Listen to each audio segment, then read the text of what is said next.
Hey, welcome back to Hey, Content I'm is Luis. Profit. I And have a question I'm for you. Luis. What would you And achieve you're if listening you to the weren't Content afraid is of being Profit laughed at? podcast. In the age of gotcha culture, people are terrified to do anything that might be laughed at. Steve Sims is the exact opposite.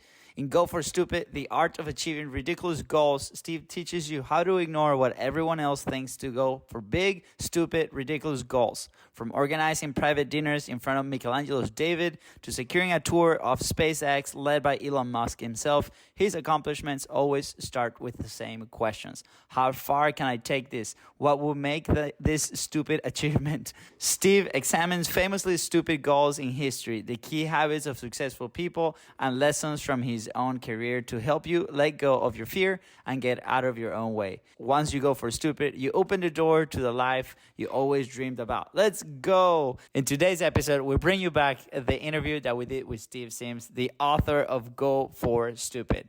So have fun and enjoy. Here we go. We've got some Hey, fresh new I'm young Luis. talent And doing some I'm things that I know Luis. you haven't And you're heard listening to the before. Content is Profit podcast.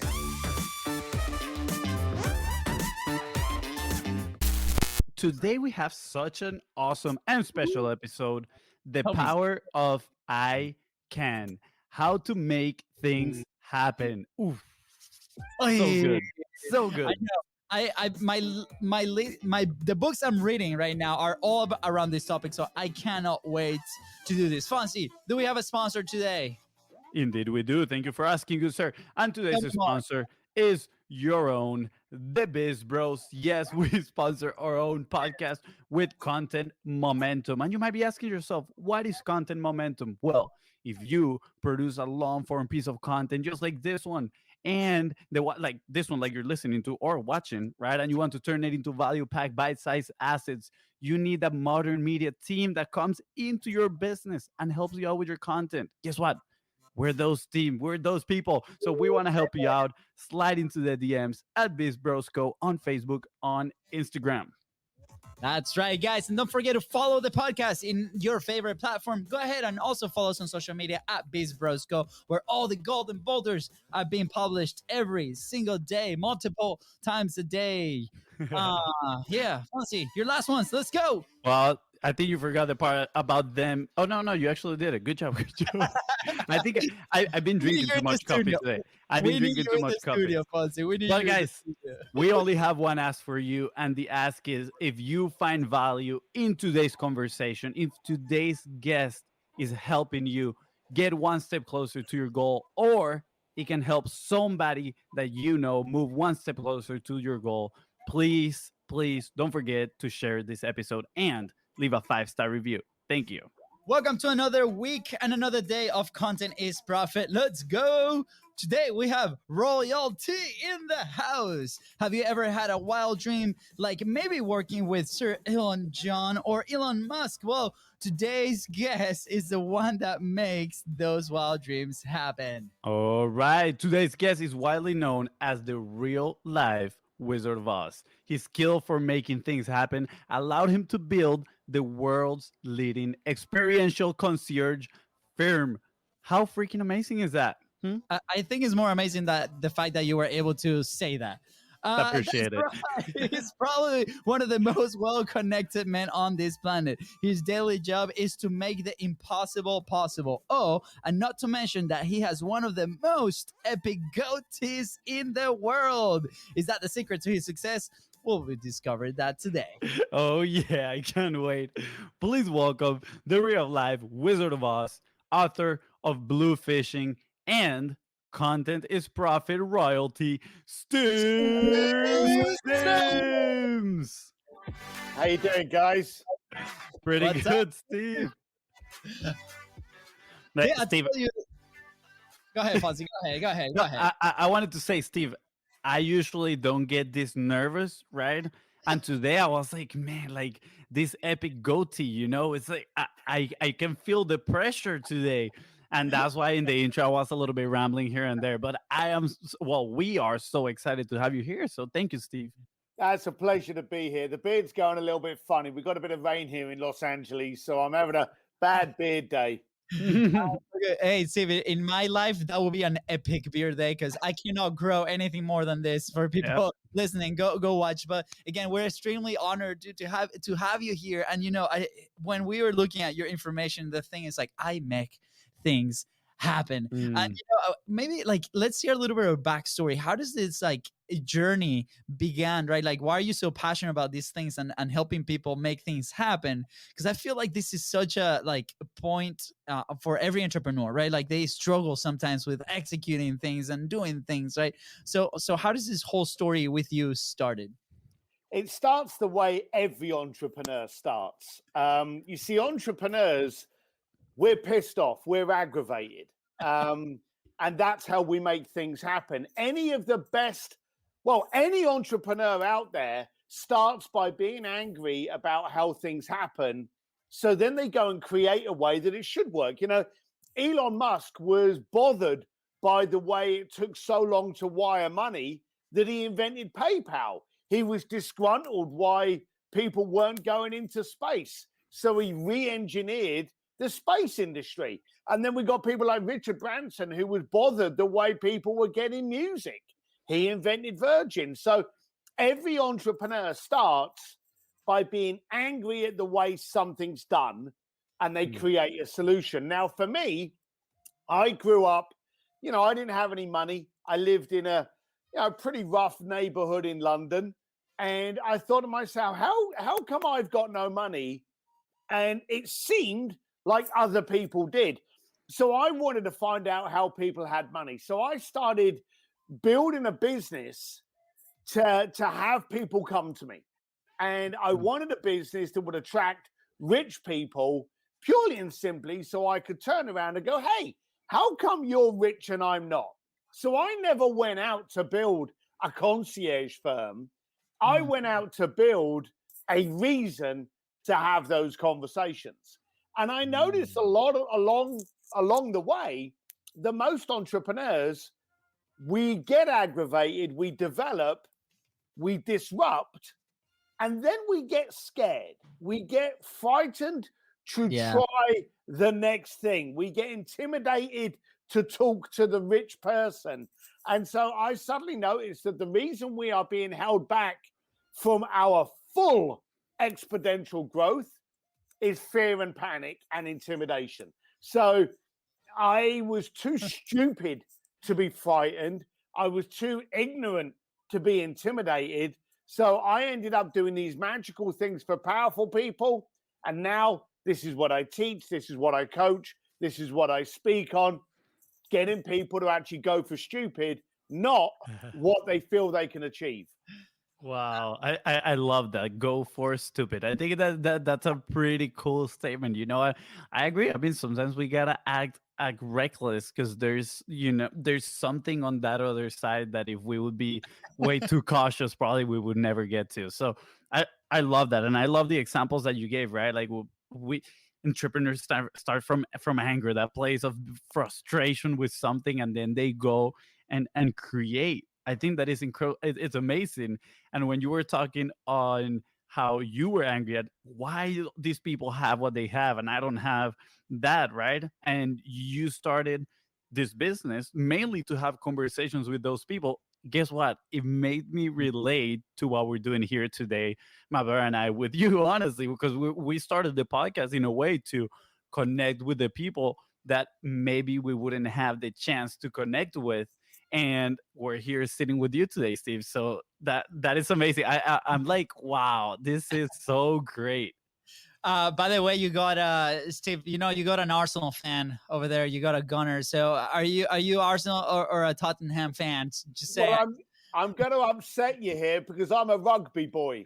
I'm not a soccer football guy. So we're safe. There'll be no argument here. I think I kind of knew that because of the goatee. Yeah. I was like, he must be a rugby guy. I love it. I love it. We gotta connect with the Aussies, oi oi oi, and go over there.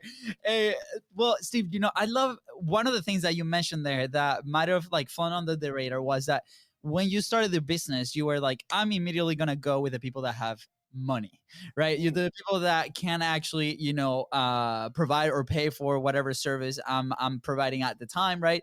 And have those margins. A lot of entrepreneurs, when they start, especially on the online world, we lived it, we were there, 5 years ago, and it took us this mental jump to go and be like, okay, I just need to first charge more or solve bigger problems or do this, right? And everybody's like, why, when people are starting, why would they go selling a $7 product, right? When they quit their job and they're like, I need to sell like a $7 product.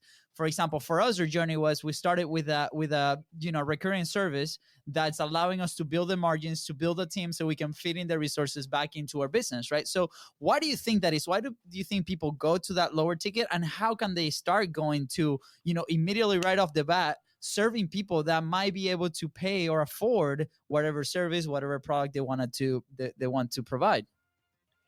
So you bring up a very, very valuable question that is probably the answer to everything. As human beings, we get intimidated really easily. That's why I say go for stupid. Go for something that's laughable. Elon Musk told me that they laugh at you just before they applaud. Okay, so go for the ridiculous. Also, what you've got to understand is that Apple, Elon's company, Tesla, SpaceX, Gigafactory, and Google, they have moonshot departments. These are departments of people that are there to dream about what's going to happen in the future. They actually pay people to lay on the floor, draw pretty pictures, and dream of things for the future, and then reverse engineer them. But as people, we don't want to dream about these things. We're scared of looking silly. So what do? We go for things that we think are achievable. Well, if you've never done anything brilliant in your life, how do you know what's possible? And here's the thing that you brought up, and it's really annoying. People focus on the checkbook or the invoice or the price tag before they focus on the value. Now, for me, I thought to myself, if I'm going to sell a service, if I'm going to sell a product, if I'm going to invoice someone, the first thing I want to do is have a conversation with someone that can see the value and will never be concerned with the price tag. I am baffled by how many people, they will build a $500 service and a brilliant value and a brilliant solution to someone's problem. And then the first thing they do after they've established it is they work out a payment plan that people can use. I don't want to, I have 0 payment plans. No, actually, I lie. I have 1 payment plan. Pay me up front and I'll do it. That's my payment plan. Yes. But I'm stunned how many people, because they've been poor, like how many times have you guys been broke? Many times. Many times. Yeah. That's what happens to entrepreneurs. It's like a heartbeat, isn't it? And so we know what it's like to have no money, and it stinks. So why should we market to people that have no money? It just doesn't make sense. They can sit there and they go, oh, I'd like that content. Oh, I'd like to do that. Oh, I would like, but I don't have any money. Great. I'm glad you like it. Come back to me when you do. I'm not going to sit there and work out a payment structure, because that shouldn't be my problem. Market your solution to people where paying the price tag will not be the problem. And then the only conversation you're having is how much value you bring and how much of a solution you are to that person. That's what you should focus on. And I'll finish with this. Anyone that's got a pen and paper out there, write this bitch down. If you are arguing over the price of your service, it's because you've failed to demonstrate the value. Yeah. Wow. I love it. Yeah. Golden Boulder moment, obviously incredible. Like for the last 5 minutes, we needed to hear this. Like I think everybody right now, live or Yeah. when they listen to the audio, needs to hear that, because sometimes it does happen right when people start. So thank you for being so honest and so clear on what the message is. I wrote down here the one payment plan. That's it. Yeah. Only option, right? That's it. Steve, I'm pretty curious right now because we started talking about go for stupid, right? Like they'll laugh at you before they applaud you, and now we're talking about the pricing, delivering the value, that we should focus on those people that actually see the value, so payment doesn't actually become an objection, right? Yep. But when I'm seeing those two, for me, and I'm playing a little devil's advocate here because trust me, I'm on your side. I'm like deliver value and have no payment plans except the one payment plan, right? But I'm seeing a gap because I'm putting myself where we were maybe about a year and a half ago, right? That we had this need for selling, and we had this need of, hey, we need to get out of the broke space in our life. But when we're talking about go for stupid, right, and charging these prices with the value, I feel like there is some long-term success in there that might not be appealing for the short-term mindset of the broke mindset of the I need something to happen right now so I can get out of this situation of my life. How do you go about facing that? How do you go about telling people how to face that, right? How do you help them move past that point in their mindset? So you answered it. If you rewind this conversation, you said a few years ago, we placed ourselves in a position, 90% of the time, in fact, 100% of the time, let's not piss around. Everything that we do is a result of what we do. Okay. Everything that we're going to do and everything we achieve is based on 100% of where we place ourselves. We get more opportunities when we are prepared to receive more opportunities. We can create a greater impact when we put ourselves in a position to put out more impact. So it's all us. Everything's about us. When you get a contract, when you get a client that pays your invoice, when you start getting media attention, followers, conversations, engagements, it's because of you. You are the one that first of all has to do that. And here's the reason why a lot of people don't. And it's very simple. They're scared of being laughed at. Now, here's the daft thing. You guys are freaks, okay?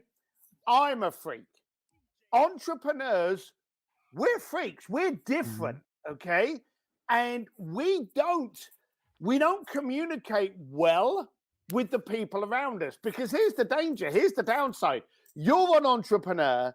You sit in your coffee shop or you sit in the bar and you have your mates around you that you've had for 10 years, and you sit there and you go, I don't like the way this is done. I'm thinking of doing this.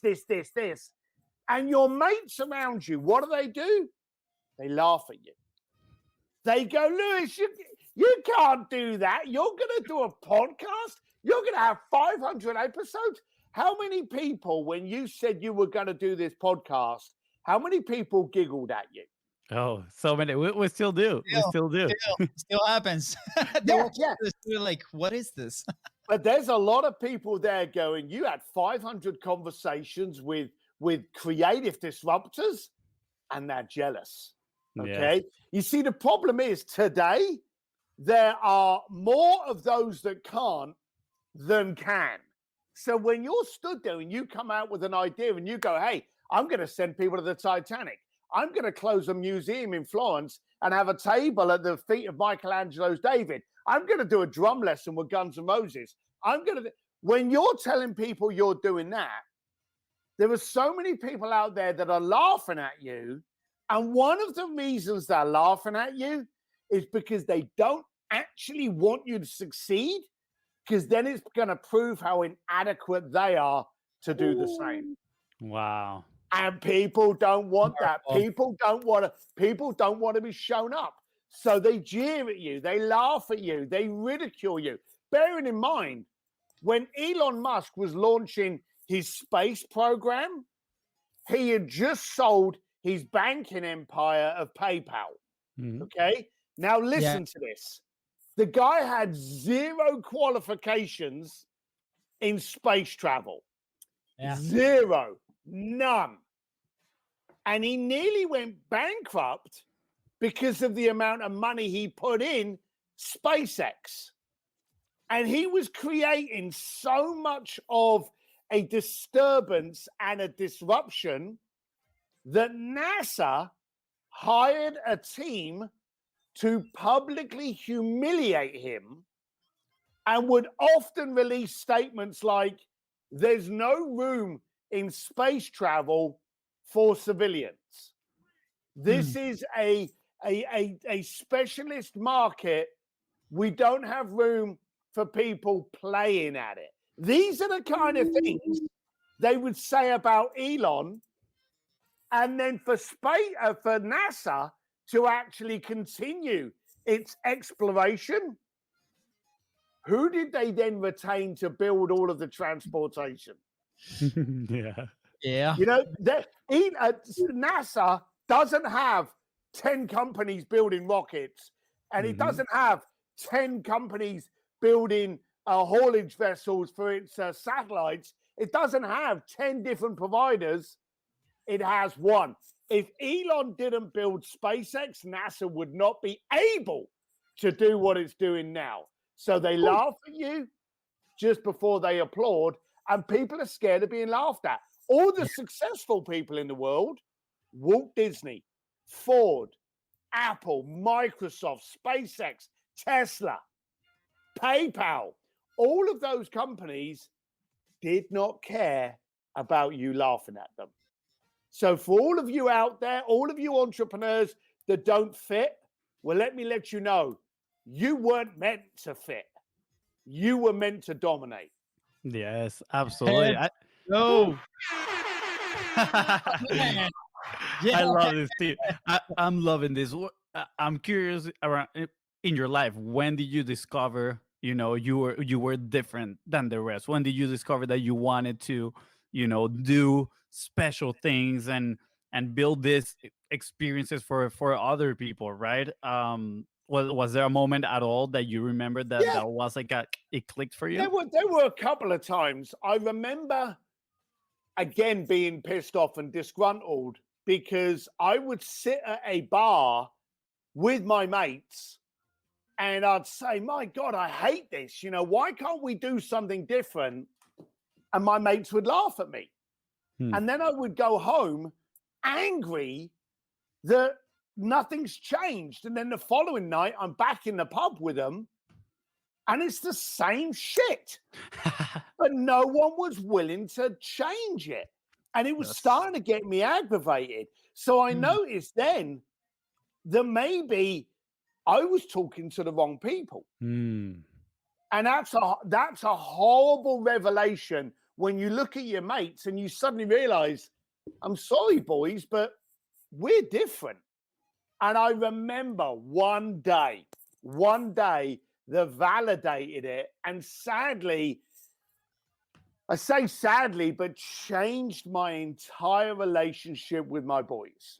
And I we'd gone out riding on motorbikes and we'd turned up at this little village just outside of our town. And we walked into this village pub.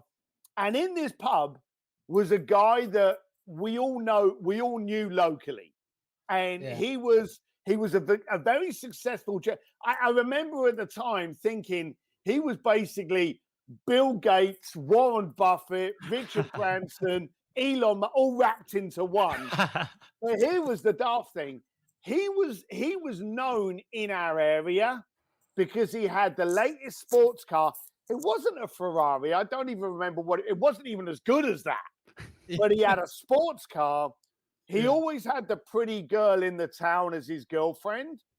And this guy owned the local gas station and supermarket.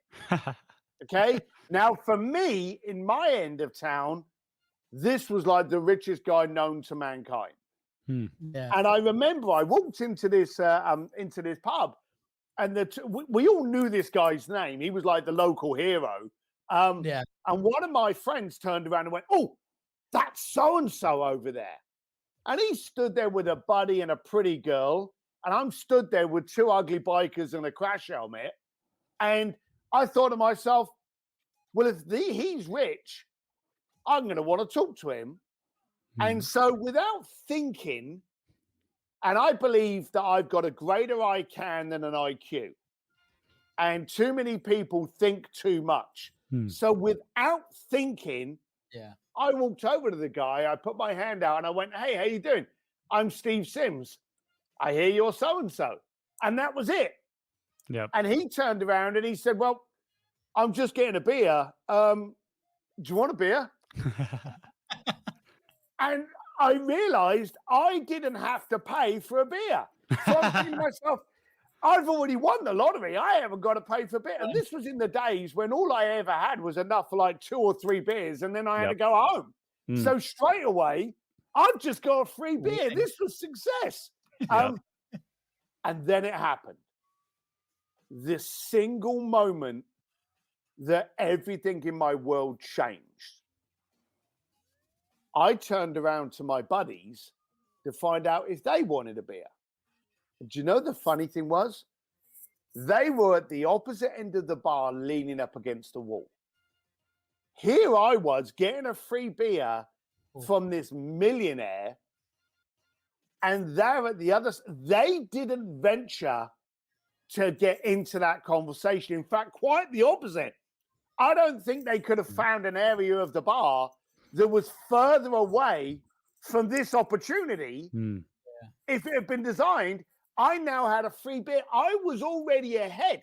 Even if he said, "There's your free beer, now please go away," I'd already won. But he didn't. He was like, "Why did you come?" And we started chatting. And we got into a conversation. I was like, "Why did you buy a supermarket and a gas station?" And he said, "It's easy, because everyone needs gas and everyone needs food." He said, "Recession, up, down, I'm good." And I was like, "Well, why did you do it? When did you do it?" And I was like an interview, but I was like an excitable little kid.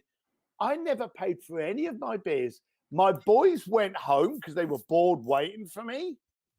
And I realized that night, I was not the same as the boys I was riding around with.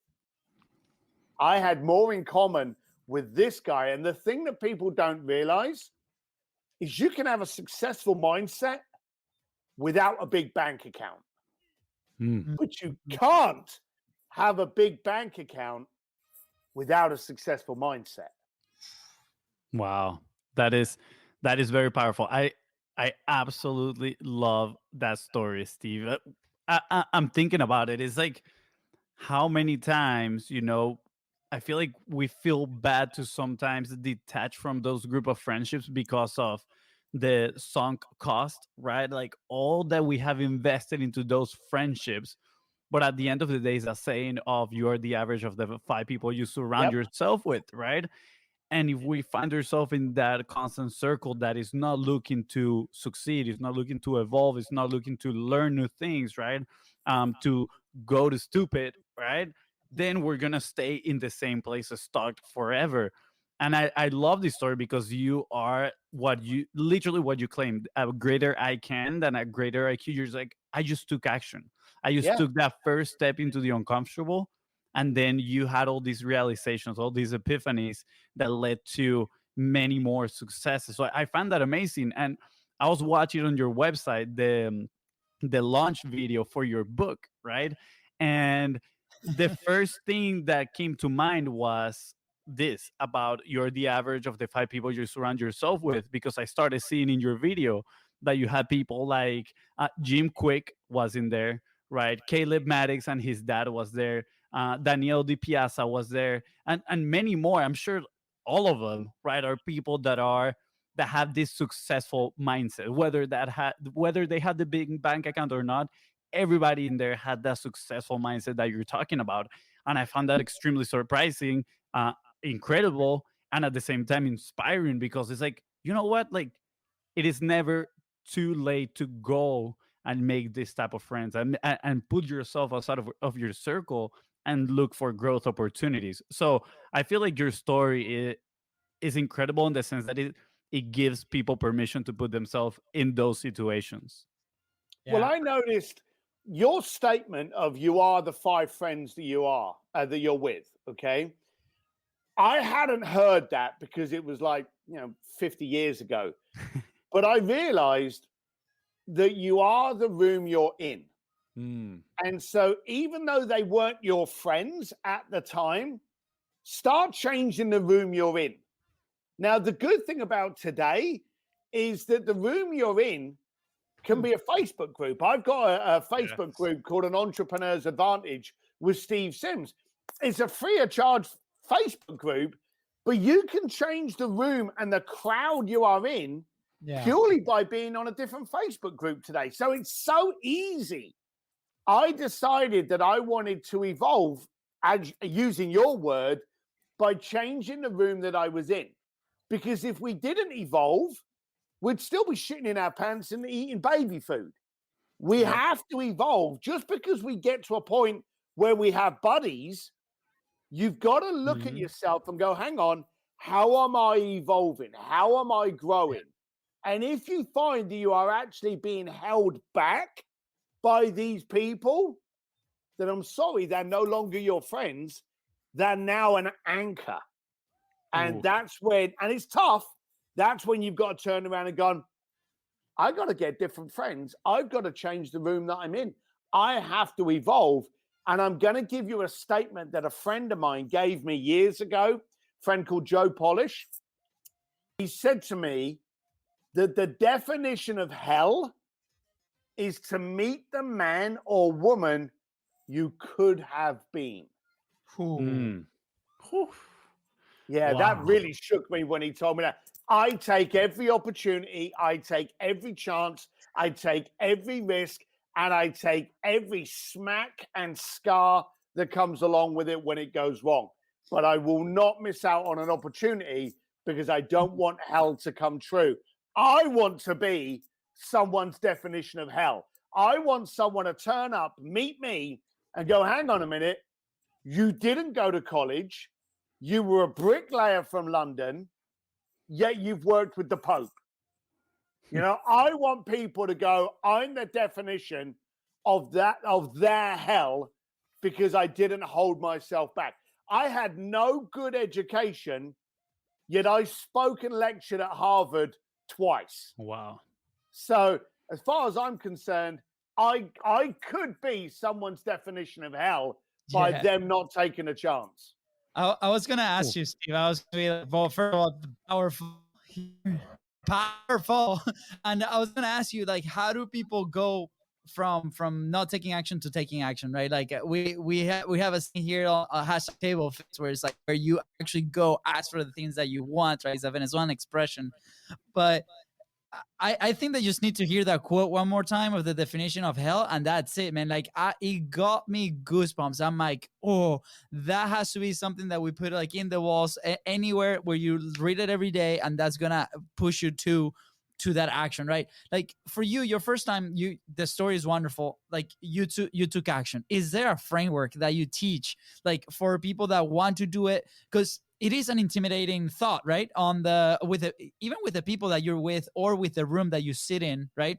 It can be really intimidating, right? Even sometimes as your family, right? Like for us, for the longest time was, our dad, the mental place might be very different, and we love and we adore him, and we have a great relationship with him, right?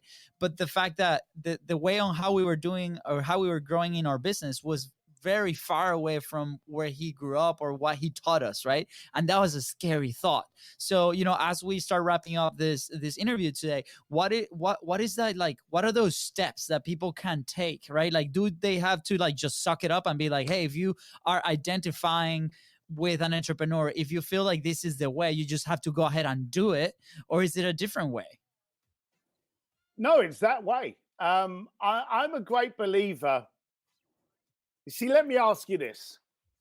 Would either of you guys call yourself selfish? No. No. Why?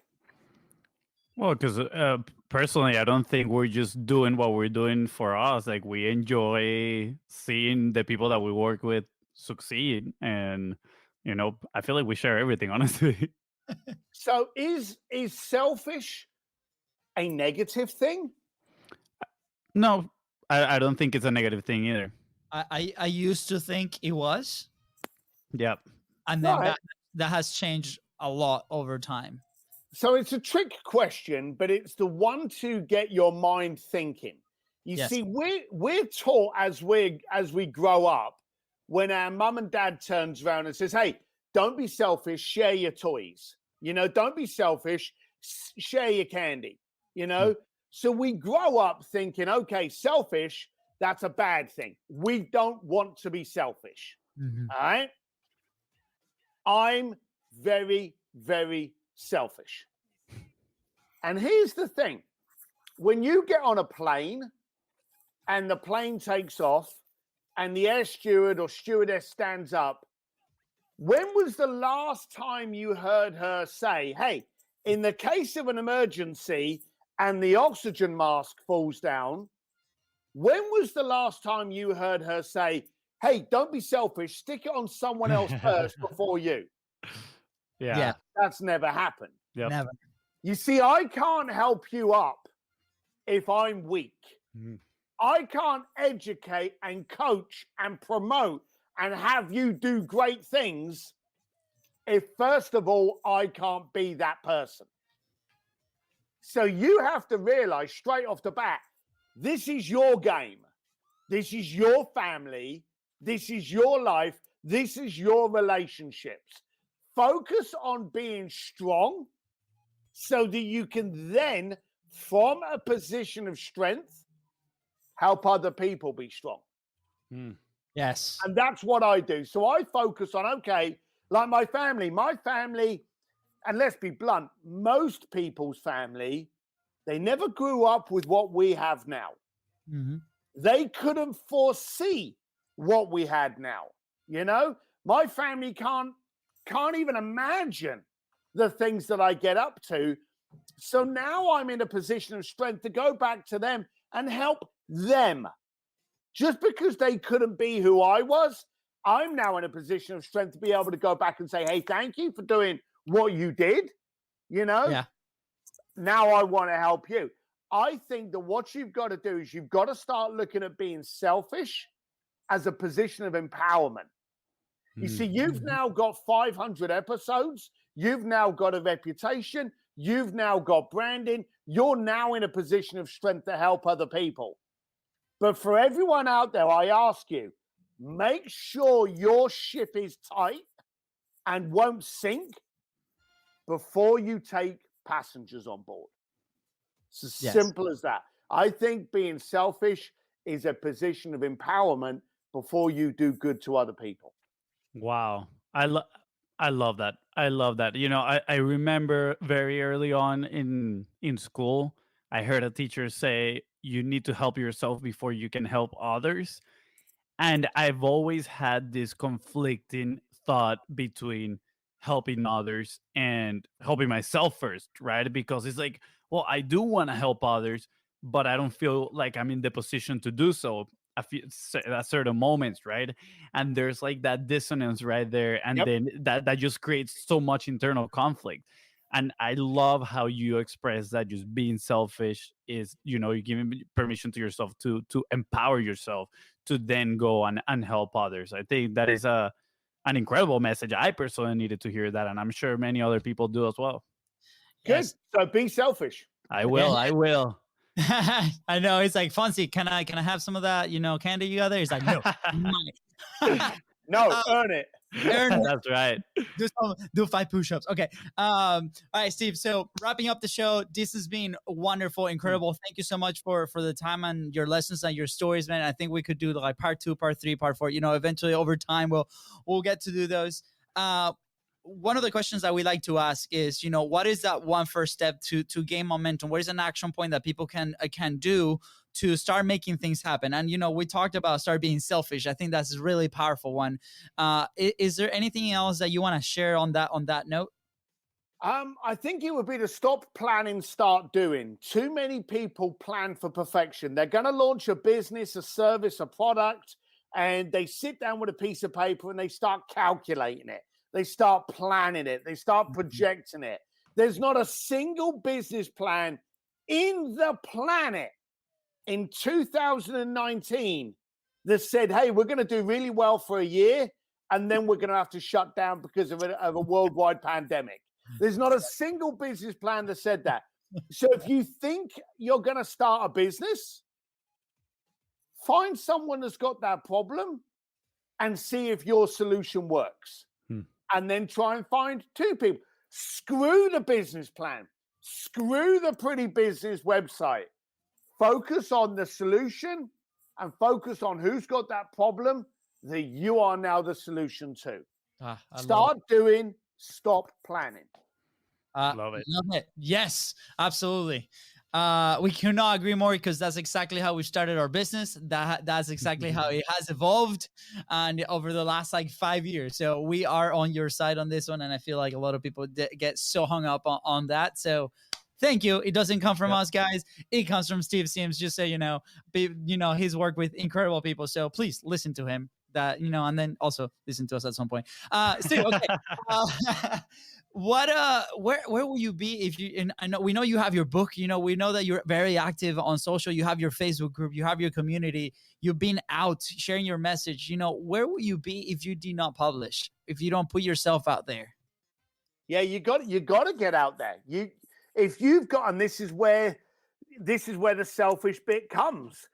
I didn't like the way people were doing business. So when I released my book, when I did Sims Distillery, when I did the Entrepreneur's Advantage, I did it for selfish reasons, that I wanted people to start doing more for themselves so I can associate with other creative disruptors.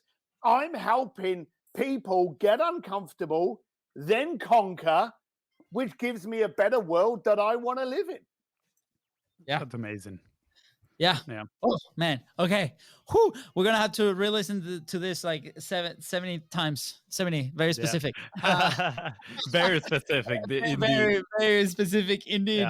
Yeah. Just Steve, I don't know, Fonso, you have anything else before we ask people where to find you? Yeah, the thing I'm going to ask people to do is to go to Amazon right now and go look for the book Bluefishing and add it to your cart, and then go and click the checkout button, buy it, read it, so you can, get into Steve Sims' world. I already did it. The book is already on the way, Steve. So I'm excited to just, Well, no, one copy for me. So I'll go back and order a second one for you. You're being selfish. Good job. You're following. Exactly. Taking Steve's advice already. But yeah, Steve, I'm so grateful for this conversation. I think today by following your own rule of being selfish, you just empower a lot of people to take on some imperfect action and start moving forward.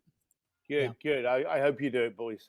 Yeah, Steve, where can people connect with you? Where's the best way to get involved with you, with your company, with what you're doing, what you're teaching?